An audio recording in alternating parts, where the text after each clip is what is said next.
Every brand has a story. Tag along to meet the people behind some of the most interesting brands. We'll discover how they compete for your attention and power your life. Let's have a brand chat.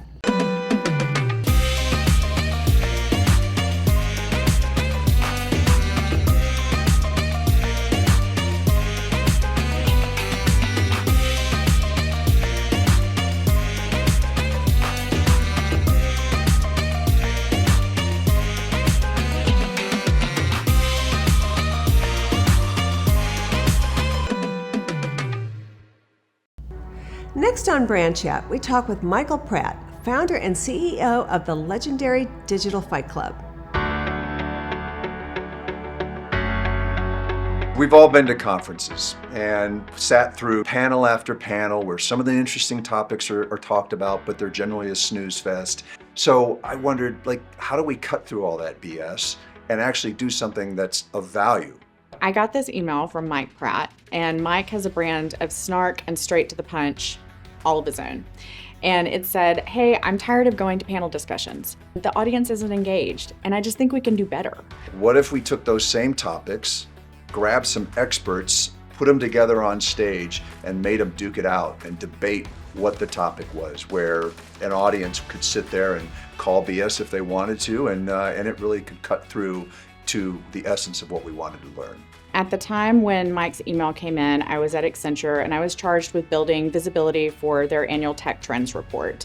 And for years, we'd been thinking about ways to mix it up, ways to create a can't buy memorable experience for our clients and prospects in the area, something that would really bring the trends to life for them, but we didn't know exactly what that was. By the end of the phone call, she's like, "Well, I got smart people and I got money." And Digital Fight Club was born. I needed an executive sponsor. I needed somebody crazy enough to get in the boat with me, and I knew exactly who that was, Andrew Hopkins. Panels are boring. It's people sitting around and all agreeing on the same thing. And fireside chats are even worse. So this is new. It was fun. It was engaging. It was different. I just right on board. Loved it. Now we have to shape, what is this event? What do we want it to be, and how do we want to pull off what it is that we think we can achieve? We sat down and started sketching out what Digital Fight Club could be, what it could look like. They had instant chemistry. We did not want to script the fighters. We didn't want to script the referees. We wanted both the fighters and the refs to bring their authentic selves. We wanted to see their personalities shine, and we wanted them to bring their unique perspectives for the audience to hear. Mike and his team had designed more than an event. They curated an unforgettable, one-of-a-kind experience.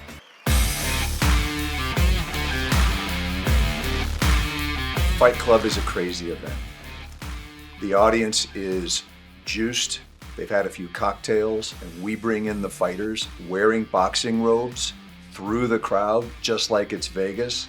We call each fighter up on stage one at a time to their own walk-up music and raucous applause. And when they get up there, they're almost naked. There's just two people standing next to each other with a hand mic. When the fight begins, I give each fighter an open for them to state their point. Usually I think X because A, B, and C. And then there's multiple rebuttal rounds, back and forth, where there's no notes, no visuals. It's just you and your thoughts making an argument. The potential for it to go wrong was pretty high because you basically had two fighters who had to be on the opposite sides of a topic that were able to create an argument in a matter of minutes. We get questions come in from our referees who are also on stage calling BS and keeping them honest. How should we make sure that we balance user experience with cybersecurity? As a ref, you have to be on and make sure that you're asking a question that can be answered by both parties very quickly and very succinctly, and it's an interesting question. I've not heard many solutions to this whole problem, so I need some solutions. Give it to me. I prep the audience. If you don't like what a fighter says, you should call them out for it. If you like what they're saying, cheer them on. That puts a lot of pressure on the fighters. At the end of the fight, we ask the audience to cheer for who they like the best, and we pick a winner from who's the loudest. And every winner gets a little pair of fuzzy dice little Digital Fight Club gloves, which are a huge hit. 5 of those, it's a quick hour, and then we have an after party. the CMO of Frito-Lay at the time, came up to me at the after party and she said, you know, I got $1 billion media budget and all these ad agencies that I use, and I'm sick and tired of every time I ask one of the agency CEOs a question, they just kiss my ass. Couldn't I just tell you what I'm struggling with and you have them fight? And everything changed when that happened. The heckling became next level because I had an audience full of 500 people, all who were experts in marketing. So the magic in Digital Fight Club is that no two are ever the same. While it's the same ethos, the sets change, the fighters change, the refs change. They all bring their own zingers, their costumes, their walk-up songs, and it creates a totally unique experience every single time. I mean, we look for different opinions. We look for some level of recognition, but somebody who has an opinion. The experience is how that promise manifests, and you either deliver on your brand or you don't. And that's the difference between yesterday and today. This is not a pitch. This is a fight. When Michael asked me if I wanted to fight, I was just like, yeah, I'll do it. Like, I've spoken at South by before. I've, been on stage before, so that wasn't the big deal. You've got to be able to speak publicly, but you've got to be able to speak extemporaneously. A flexible workforce is what everybody wants nowadays. And you're on stage in front of everybody yelling and screaming and heckling you. To walk into an environment like that, knowing you're going to get heckled and knowing it's encouraged, you're going to get nervous. Your goal is to not get rattled, because the reality is the more rattle they see, the more heckling they do. If I hit you with a coup and you don't hit me back with a coup, Gen Z is out. You've got to be able to win the crowd. So there's this art to making a good argument, not getting flustered, rolling with the punches because they're gonna come. So which of these models are going to fix our pain points? And that can lead to a win. Digital Fight Club became an instant hit. After the first one, I got into the office the next morning and I was immediately hit with rave reviews from the clients and companies already asking for blocks of tickets to the next one. As the word spread that Digital Fight Club was a hot ticket, Mike found himself having to innovate again. Digital Fight Club started outgrowing itself, and we had a few problems as a result. We needed more money, which means we need sponsorship. But we didn't want typical sponsorship. We're not going to let sponsors speak, and we had to think about the value that could be created. So when Mike told me that they don't allow sponsors to speak, kind of caught me a little off guard. Like, okay, well, have you ever been to a conference? That premier sponsors typically speak?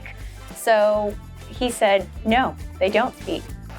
We flipped the script on how many sponsors versus other folks in the crowd. They were in the minority, which they actually liked because it was like fish in a barrel for them. We have a VIP reception for all referees, fighters, mostly C-suite people that they want access to.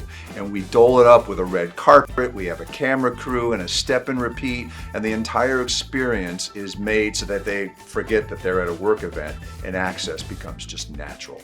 They gave all of the sponsors an opportunity to be in a room with less salespeople and really meet these different industry leaders and key decision makers and understand what their business problems are in an intimate one-on-one environment.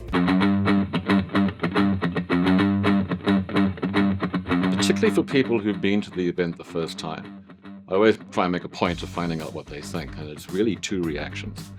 One is, oh, I've never had so much fun at a work event, because that's what they think it is. And the other one is the opposite. It's, I've never learned so much at a fun event. It's really the perfect combination of networking, fun, business, learning. There's just a lot that goes into the whole event in itself. It's a hot ticket, not just because it's fun, but it's because of who you meet there. I'm always excited to see who's fighting, who the referees are, who's going to be in the audience, what the topics are. This is where you want to be. And if you're invited, then you're kind of somebody. Digital Fight Club started as a side gig and it has succeeded beyond my wildest dreams. To me, it's no surprise at all that we're still doing it. It's still highly popular, and I still get asked, please can I come to Fight Club? The first rule at Digital Fight Club is that you talk. Is you talk. Is that you talk. Is that you talk. You talk about Digital Fight Club. He's bringing like the creme de la creme of fighters and they're all coming together, and they're duking it out. What I love about Digital Fight Club is the participation and enthusiasm. I think it's the people that participate, the agencies that sign up. They're obviously ready to showcase their best of the best and their talents and why they're here and why you should hear from them. And then the vendors that participate have a lot to bring to the table, and they support those agencies and brands. It's kind of like going to Vegas, right? If you want to go to a nightclub for a happy hour and just have a good time, meet some good people, have some upbeat energy, that's really what Digital Fight Club is. I thought the fights this year were great. Great debates, topics that marketers are interested in, and I thought the judges were pretty tough. Let's keep it going. With a decade of success under his belt, Digital Fight Club is just getting started. Keep an eye on Michael Pratt and Digital Fight Club.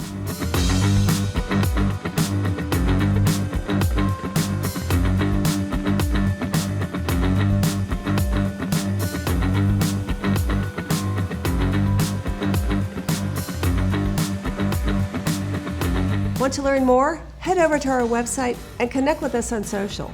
We'd love to hear from you.